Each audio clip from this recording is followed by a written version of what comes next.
생기기는 삽살개 같고 크기는 망아지 같은 것이 취라치 방에서 나와 서명문으로 향해 달아났습니다.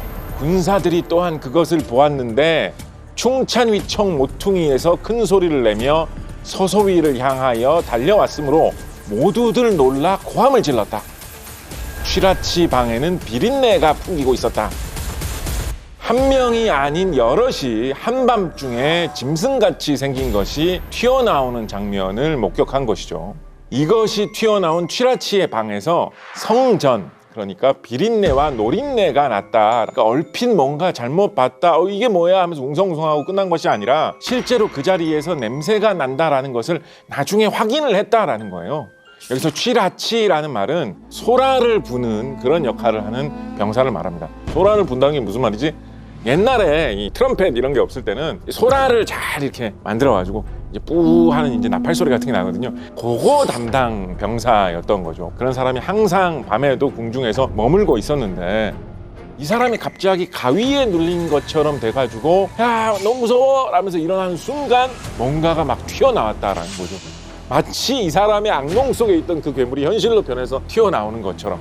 그 짐승의 덩치가 실록에는 제법 크게 묘사가 되어 있어요. 망아지에 비유하고 있거든요. 그리고 군인들이 놀라서 고함을 칠 정도였다라고 한다면 상당히 위협적인 느낌을 주었다. 뭐 이런 생각도 해볼 수가 있겠죠. 이 정도면 뭐 이상한 거 보고 군사들이 놀랬나 보지, 군기가 좀 빠졌나 이러고 넘어갈 수도 있을 텐데 이 문제가 조선을 뒤흔드는 심각한 문제로 나흘 후에 비화되게 됩니다. 중종의 어머니 정현왕후가 궁전을 떠나서 잠시 다른 곳에서 피해 있고 싶다라고 이야기한 거죠. 근일 권례에서 밤에 연달아 꿈에 가위 눌리는 요괴로운 일이 있었는데 자전히 들으시고 깊이 불안해하신다. 상전이 이어하신다면 정성이 또한 어려울 것이므로 나도 창덕궁으로 이어하였다가 안정된 뒤에 환호하려 하는데 어떻겠는가. 사람이 가위에 눌리는 이런 이상한 일이 연달아서 일어났다라고 이야기하고 있거든요. 그러니까 아까 그 취라치라는 그 사람 말고도 가위 눌린 사람이 더 있었다라고 생각해 볼 수 있을 것 같아요. 그러니까 그게 너무나 두렵고 무서운 일로 느껴져가지고 임금님의 어머니도 이 궁전에서는 뭔가 있는 것 같다. 나는 그렇다 치고 연약한 너의 아들, 내 손주는 어떡하냐. 잠깐이라도 좀 피해 있자. 이런 의견을 정현왕후가 이야기를 했다라는 거죠. 신하들이 그러십시오 라고 했겠습니까? 아니면 반대했겠습니까? 사극에서도 항상 신하들이 아니되옵니다 이렇게 얘기를 하죠. 신하들이 반대를 했어요. 사실 신하들 입장도 근거가 있어요. 괜히 어떤 실체가 있는 사건이 일어난 것도 아닌데 멀쩡하게 잘 세우는 궁궐을 버리고 딴 데로 뭐 피신을 간다 이런 식으로 한다 그러면 사람들이 불안해할 거다. 그렇지만은 중종이 어머니와 자신의 아들을 따라서 경복궁을 떠나서 창덕궁으로 결국 옮기기로 결심을 하는데요. 여기에는 결정적인 사건이 있습니다. 또 비슷하게 가위에 눌려서 주변에 소동이 벌어진 그런 사건이 있었던 겁니다.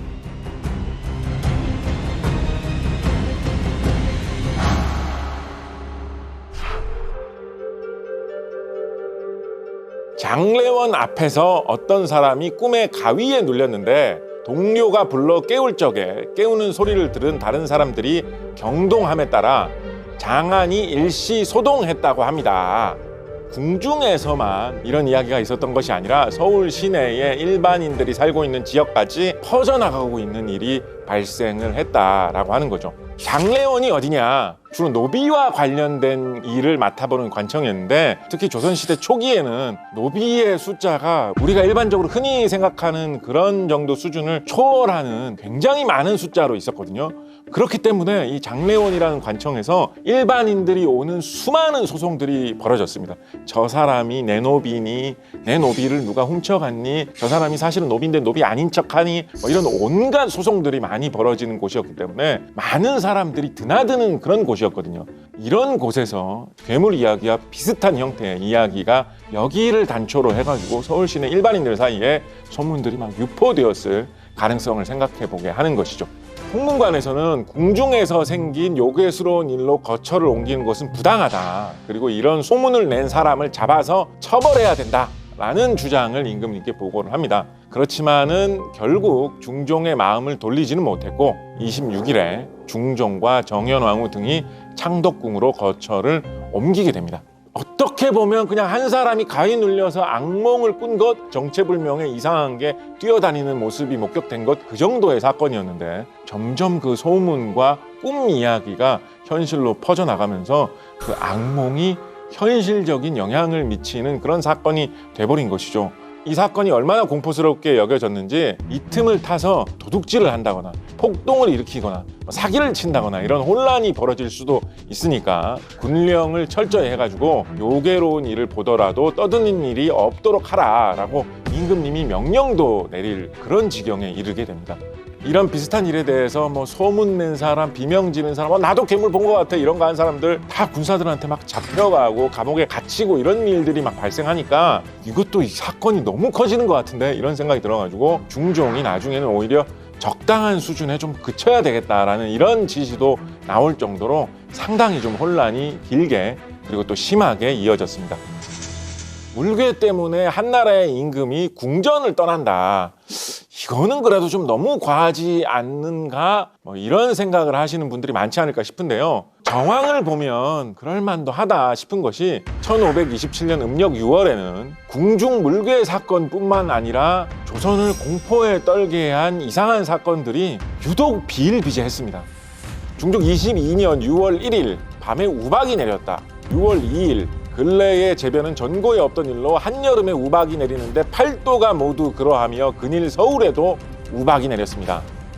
6월 14일 강원도 원주 등 5곳에 지진이 발생했다. 소리가 우레 같았고 집이 흔들렸다. 한 번 일어나도 놀랄 일인데 기이한 일들이 여러 번 발생하니까 나라 전체가 흉흉한 분위기에 휩싸이게 된 거죠. 이런 와중에 궁궐 안에 물괴가 등장하니까 또의 공포심이 생길 수밖에 없었던 겁니다. 그러면 궁궐에 물괴가 등장한 것은 이때가 처음이었을까요?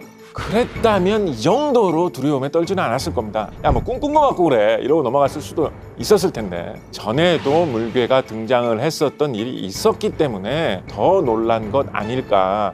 16년 전인 1511년 중종 6년에 처음으로 이 물괴와 비슷한 것이 등장했다는 기록이 있습니다. 최초로 기록된 물괴의 모습은 과연 어땠을까요? 종묘의 담장 밖에서 화재로 민가 67채가 탄 그 다음날 밤에 개 같은 형태의 짐승이 나타났다라는 기록에서 등장하고 있습니다. 밤에 개 같은 짐승이 문소전 뒤에서 나와 앞 묘전으로 향하는 것을 전복이 괴이하게 여겨 쫓으니 서쪽 담을 넘어 달아났다. 전날 밤에 묘원 소나무가 불타고 이날 밤 짐승의 궤변이 있었으니 며칠 동안 재변이 자주 보이면 반드시 원인이 있을 것이다. 심전은 궁전 일대의 조상들을 기리는 사당인데 짐승은 이곳을 지키는 사람들에게 쫓겨서 서쪽 담을 넘어서 달아났다라고 합니다. 전체적인 분위기를 보면 이게 뭐 종묘 근처에서 뭐 이상한 짐승 한 마리 뛰어다니네 이렇게 넘어간 이야기가 아니라 아니 종묘라는 이 신성한 곳에 소나무가 불에 탄 것도 굉장히 불길한 조짐인데 정체불명의 짐승이 나타나서 뛰어다닌다? 이거는 정말 불길한 징조다. 이런 논평이 덧붙여 있었던 것을 보면 당시의 이 소동이 이미 그때부터 음침하고 무서운 느낌을 주는 일이었을 것입니다. 등장만으로 나라 전체를 술렁이게 한 물괴, 잠시 모습을 감추었던 물괴가 다시 나타난 것은 3년 뒤에 1530년이었습니다. 대낮에 이상한 것이 나타나자 정현왕후는 다시 한번 거처를 옮겼는데요. 정현왕후를 두려움에 떨게 한 백주에 나타난 괴물, 그것은 어떤 모습으로 나타났던 것일까요? 대비전이 경복궁으로 이어하였다. 대비가 거처하는 침전에는 대낮에 괴물이 창벽을 마구 두드리는가 하면 요사한 물건으로 희롱하기도 했다. 상이 곁에 모시고 있지 않을 때에는 못하는 짓이 없이 마구 난타했으므로 이어한 것이다. 정확한 겉모습은 나와 있지 않아요. 그죠? 그런데 벌건 대낮에 무엇인가 이상한 것이 나타나가지고 임금님의 어머니가 머물고 있는 건물의 창과 벽을 막 두들겼다라는 거예요. 그리고 무엇인지 구체적으로 묘사되어 있지 않지만 뭔가 요사스러운 물건으로 임금님의 어머니를 희롱하기도 했다라고 칠록에 기록되어 있거든요. 이런 기록이 앞서서 물개에 대한 이야기처럼 뭐 누가 꿈꾸고 이상한 이야기를 한다, 이런 식의 소문이 돌고 있다, 이런 이야기와 같이 나와 있는 것이 아니라 정말로 이런 일이 실제로 있었던 것처럼 그냥 별다른 설명 없이 짤막하게 그냥 이렇게 쭉 기록되어 있거든요. 이 이야기 자체를 아마 임금님이나 임금님의 어머니가 직접 신하들에게 이야기해 준 것일 가능성이 높다라는 생각이 들어요. 임금님의 어머니가 이런 괴물을 본 것 같다라고 이야기하는데 기록하는 사람이 꿈꾸고 헛소리 하시는 것 같다 이렇게 쓸 수는 없는 노릇이잖아요. 그러니까 정말로 뭔가 임금님 내지는 임금님의 어머니가 뭔가 공포에 질려서 이상한 것이 돌아다닌다, 나를 뭔가 괴물 같은 것이 희롱한다라는 것을 느끼고 있었다라고 하는 거죠. 그런데 그러다가 마침 이 정현왕후 중종 임금의 어머니께서 불과 한 달 뒤에 병이 들어서 죽음을 맞이하게 되니까 당시로서는 기이하다고 여길 수밖에 없었을 것입니다. 물괴의 기록은 여기서 끝이 아닙니다.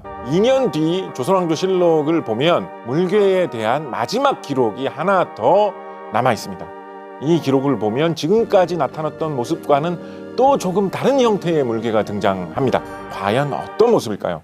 1532년 음력 5월 21일 조선왕조실록 기록을 보면 궁전을 수비하고 있는 부대인 금군이 밤에 깜짝 놀랐다라는 기록이 있습니다.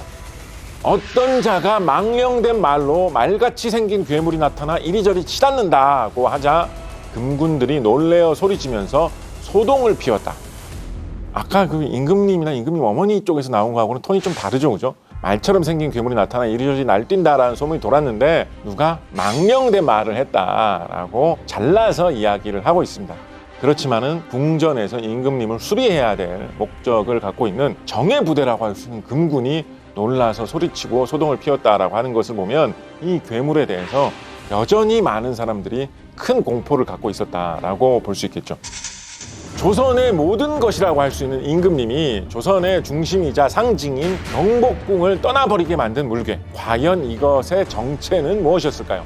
그리고 왜 하필 중종 임금 시기에 이렇게나 자주 물괴가 등장했던 것일까요? 조선왕조실록에는 인요물괴라는 말이 종종 나옵니다. 즉 사람 중에 요사스러운 것이 나타나고 물건 중에 괴상한 것이 나타난다, 뭐 이런 뜻이죠. 과거에는 나라에 나쁜 일이 생길 징조다, 이런 식으로 여겼기 때문에 실록에 기록을 해놓은 것이죠. 그래서 인요물괴를 줄여서 요괴 이런 식으로 실록이나 조선시대에 자주 사용을 했거든요. 조선시대 기록을 보면 이상한 괴물이 나타났다, 이런 것만 물괴다 이런 식으로 이야기하는 것이 아니라 갑자기 강물 색깔이 이상하게 변했다라든가 아니면 한 자리에 굳건하게 서 있던 바위가 있었는데 그게 갑자기 쓰러졌다, 뭐 이런 것들, 물건에 나타난 모든 이상한 징조를 다 가리켜서 물괴 이런 말을 사용했습니다. 성종실록 보면 쥐가 나타났는데 쥐가 그냥 곱게 지나가지 않고 사람에게 뭔가 절하는 듯한 그런 몸짓을 취했다라든가 부엉이가 그냥 밖에서 날아다니면서 생활하지 않고 집 안에 들어와서 뭐 돌아다녔다. 보통 일어날 수 있는 일이 아닌데 이상한 현상인데 뭔가 나쁜 징조가 아닐까라고 해가지고 다 물괴라고 언급을 했다라는 것이죠. 그리고 기록을 보면 그 외에도 다양하게 있기는 합니다. 1793년 정종실록의 기록을 보면 한문으로 사린, 그러니까 기린을 닮았다라고 표현하고 있는 그런 이상한 짐승에 대한 목격담이 적혀 있는데 이 짐승은 작은 망아지만한 크기의 짐승이었는데 잿빛색, 그러니까 회색이었다는 뜻이죠. 반질반질하고 윤이 나는 모습이었고 이마에 반뼘쯤 되는 털이 보송보송하게 솟아나 있는데 그 사이에 뿔이 하나가 숨겨져 있었다라고 되어 있습니다. 그리고 굉장히 좀 온순하고 명랑했는지 사람을 보면 좀 이렇게 친근하게 굴었다라는 식의 그런 묘사도 이어져 있거든요. 마치 좀 유니콘을 연상케 하는 그런 이야기이죠.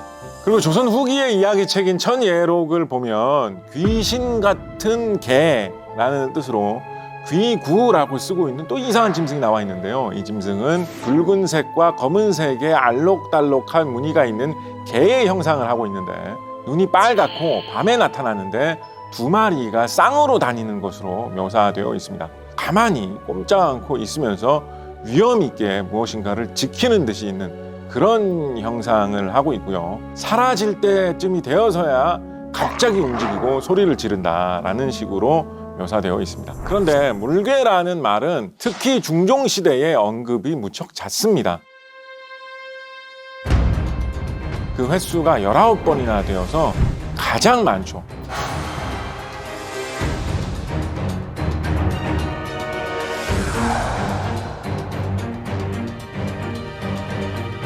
중종의 어머니인 정현왕후가 경복궁을 떠나서 피신을 해야 된다라고 주장했던 것은 단순히 물괴에 대한 그냥 무서운 소문을 들었다는 그 이유 하나뿐만이라기보다는 연산군에 대한 트라우마가 있었기 때문이다 라고 생각해 볼 수 있을 것 같아요.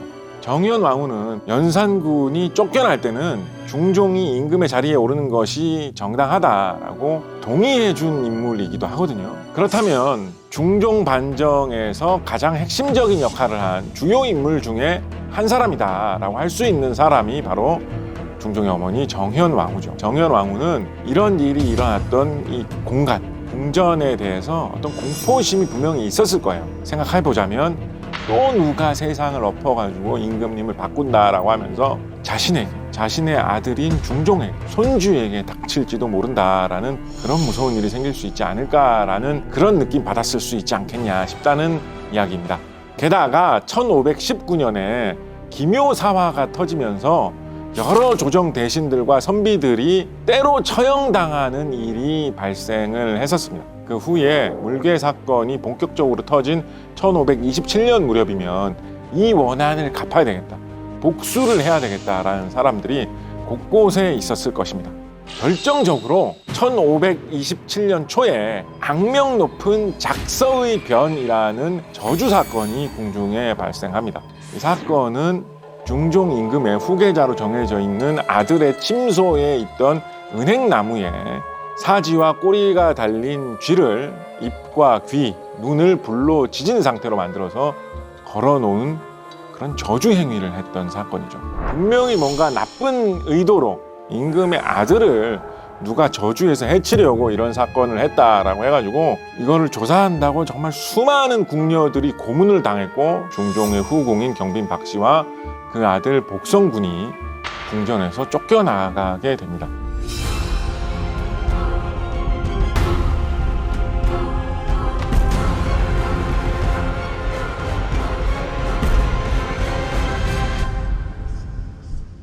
연산군의 어떤 한 맺힌 혼령 같은 것이 나타나가지고 한의 기운이 괴물로 변해가지고 궁전을 돌아다니면서 해치려고 한다, 이런 생각을 했을 수도 있을 것이고, 좀 더 현실적으로는 이런 이상한 짐승이 궁중 안으로 들어와가지고 막 돌아다니는데 사람들이 잡지도 못할 정도로, 그 정도로 이 궁전은 지금 좀 경비가 허술하구나, 그렇게 생각한다면 정현왕후가 임금의 아들, 자신의 손주와 함께 피신을 하겠다라고 이야기한 것도 어떤 현실적인 이유 때문에 그렇게 했을 수도 있겠다라는 생각도 듭니다.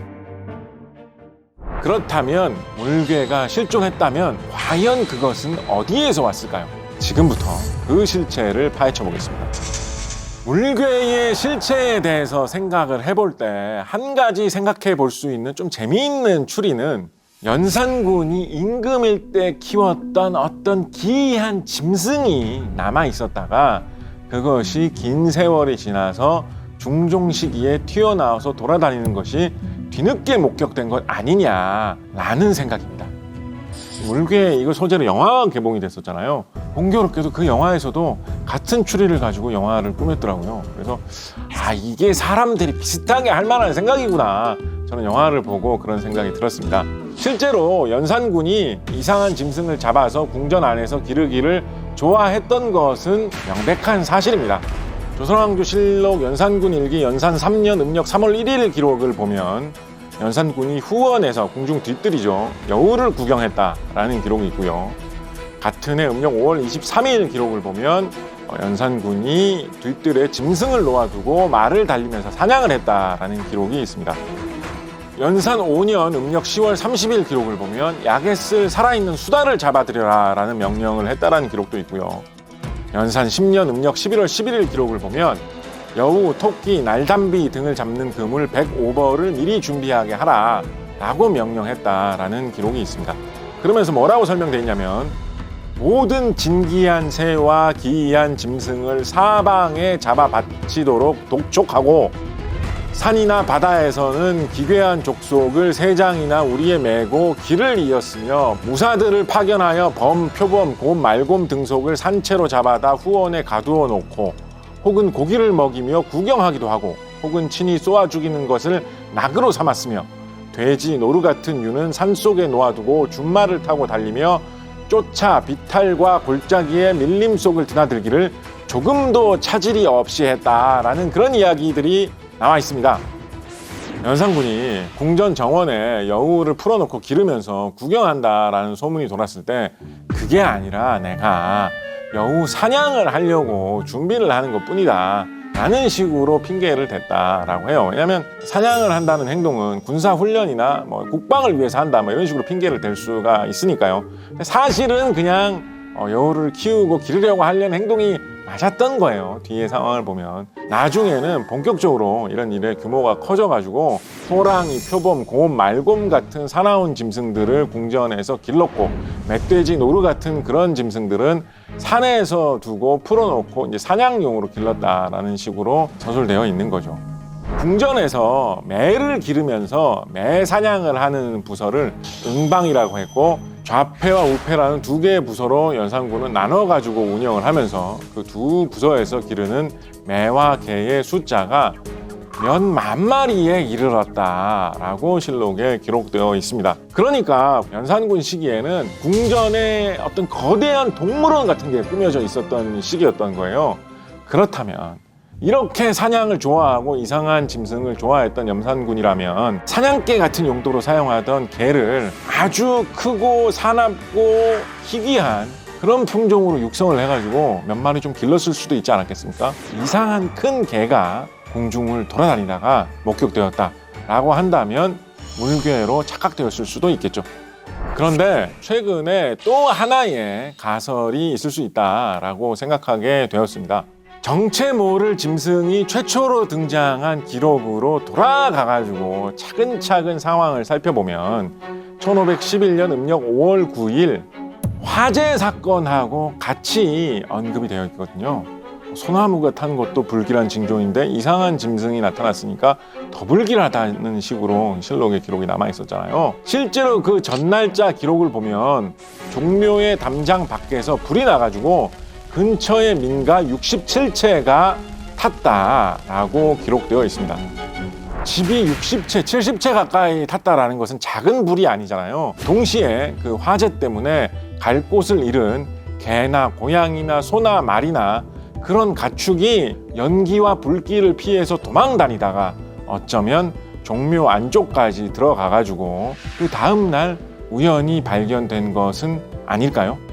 그렇다면 백성들이 화재로 집을 잃고 절망하는 상황에서조차 정치 다툼에 목숨을 걸고 빠져들었던 궁중 사람들의 눈에 그저 떠돌이 개나 검댕이가 묻은 가축이 무시무시한 괴물로 보였던 것은 아닐까요? 조선 하늘에 등장한 UFO, 대체 어떤 모습이었는지, 그 정체는 무엇이었는지, 정말로 외계인이었는지 조선 3대 UFO 사건을 지금부터 읽어드리도록 하겠습니다.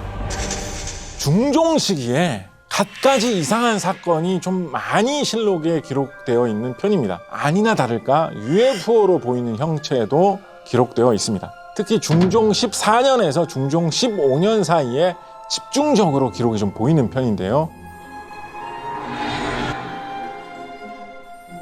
조선왕조실록 중종실록의 중종 14년 11월 16일 기록을 보면 전라도의 동복현 하늘에 한 필의 피륙을 누인 듯한 흰 빛이 동쪽에서 서쪽으로 해를 꿰뚫었는데 동쪽이 세길쯤 되고 해의 북쪽에서도 무지개 같은 두 줄이 해를 둘러서 양쪽이 다 남쪽으로 나가고 또 무지개 같은 두 줄이 거꾸로 일어나 양 끝이 다 북쪽으로 나갔는데 다 바퀴의 반쪽 같은 모양이었다라고 되어 있습니다. 한편 중종 15년 2월 19일 기록에는 전라도 곡성현의 밤하늘에서 둥근 적기, 붉은 기운이라는 뜻이죠. 그 빛이 사냐를 밝게 비추었고 마을의 집까지 셀 수 있었는데 한참 만에 사그라졌다라고 되어 있습니다.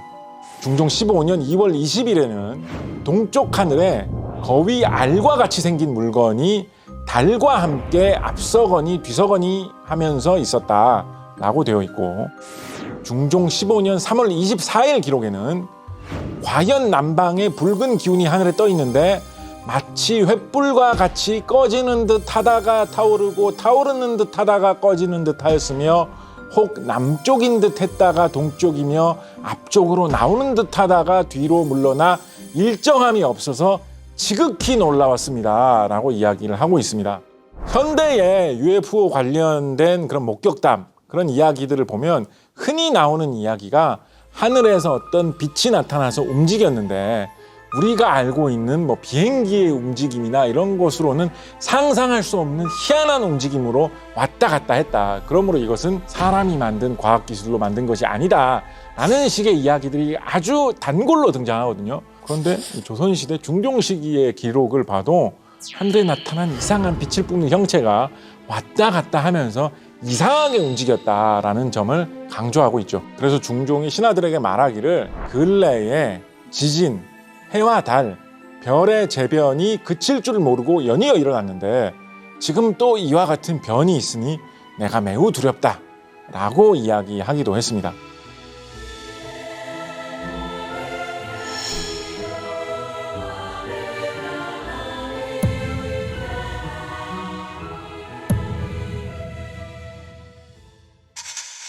광해군 때에도 강원도 일대에 UFO가 등장합니다. 인조 반정으로 폐위를 당할 광해군의 미래를 예측했던 어떤 징조였을까요? 광해군 때에도 1609년 강원도 내의 지역에서 비행물체가 동시에 목격이 됩니다. 목격자들은 물동이 모양, 세숫대야 모양, 호리병 모양의 하늘을 날아다니는 물체를 목격했다라고 증언하고 있습니다. 세숫대야 모양, 요거 신기하지 않습니까? 보통 우리가 UFO, 외계인의 우주선 하면 제일 먼저 생각하는 게 뭐예요? 비행 접시, Flying Saucer라고 해가지고 미국에서 나온 말인데, 미국에서는 하늘에서 그런 걸 보고 비행 접시라고 하는데, 조선의 강원도 사람들은 비행 세숫대야라고 묘사를 하고 있는 거예요. 그런 다양한 형태를 보이고 있다라는 것이 이야기의 공통점이고, 간성, 지금의 고성이죠. 에서는 태양이 쨍쨍하게 비추고 구름 한 점 없는 푸른 하늘에 갑자기 북소리 같은 우레소리가 나면서 연기가 났다라는 목격담이 기록되어 있습니다. 원주에서는 대낮에 붉은색의 배, 천처럼 생긴 것이 남쪽에서 북쪽으로 길게 흘러가면서 천둥 소리를 크게 내다가 잠시 뒤에 그쳤다고 증언하고 있습니다. 강릉에서 목격된 것은 해가 환하고 맑았는데 갑자기 큰 호리병 같은 형체가 나타났다가 땅에 추락할 듯 떨어졌는데 색이 붉었고 지나간 곳마다 흰 기운이 생겼다가 사라졌고, 다 사라진 뒤에는 천지가 진동할 정도로 큰 천둥 소리가 들렸다라고 합니다. 그리고 뭐 흰색 기운을 남겼다, 붉은 기운을 천처럼 뒤에 뿌렸다라고 하는 요 묘사, 요 연출이, 여러분 스타트rek이나 스타워즈 같은 거 이런 거 보시면 우주선이 그냥 날아가다가 하이퍼스페이스로 가서 어디로 가겠다라고 하면서 뒤에 잔상을 쭉 남기면서 앞으로 쫙 뻗어나가는 이런 식으로 묘사를 많이 하죠. 당연히 조선시대에 17세기 초에 광해군 시기에 스타트rek을 보지는 못했겠죠.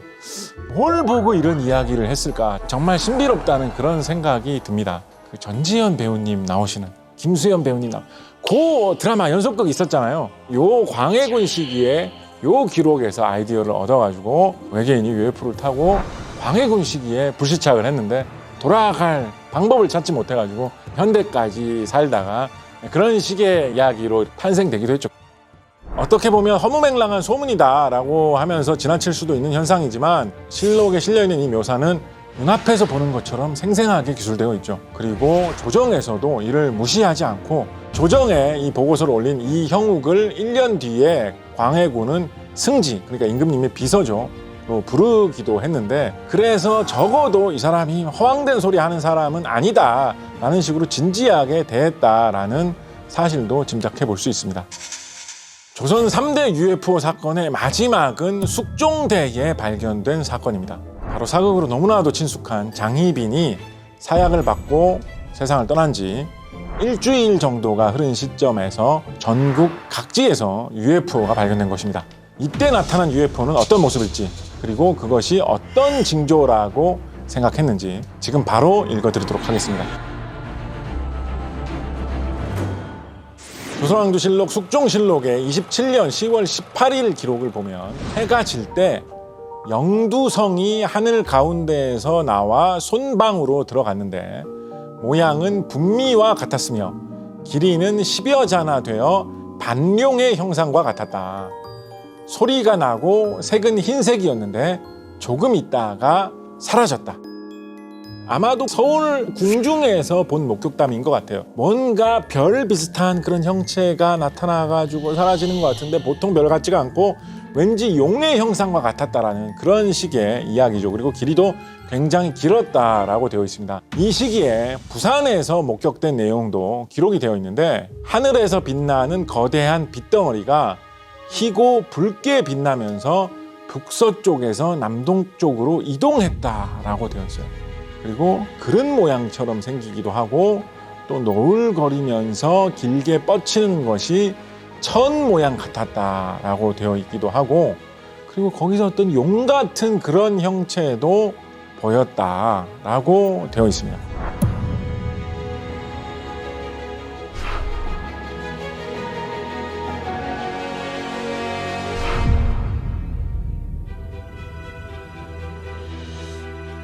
이 시기가 장희빈이 목숨을 잃은 지 얼마 안 됐을 무렵이었거든요. 그러다 보니까 이게 나라 전체에서 장희빈의 목숨을 두고 단순한 어떤 한 사람의 운명에 걸린 문제가 아니라 이 나라 전체의 운명이 어떻게 흘러갈 것인가, 굉장히 심각하고 엄청난 문제였습니다.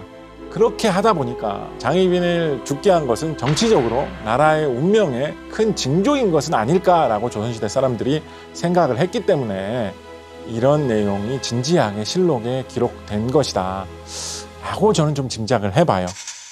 그렇다면 과연 그때 하늘에 나타난 것은 뭐였을까요? 뭔가 과학적인 설명이 가능하다면 무엇일까라고 생각해 봤을 때 저는 이런 것일 가능성도 있지 않을까라고 하나 믿고 있는 구석이 있습니다. 무엇이냐? 하늘에서 빛을 내면서 일렁거리고 너울거리는 것, 과학적으로 항상 관찰되는 것 하나 있죠. 바로 오로라입니다. 하늘에서 신비롭게 빛을 내뿜는 천문현상이자 기상현상.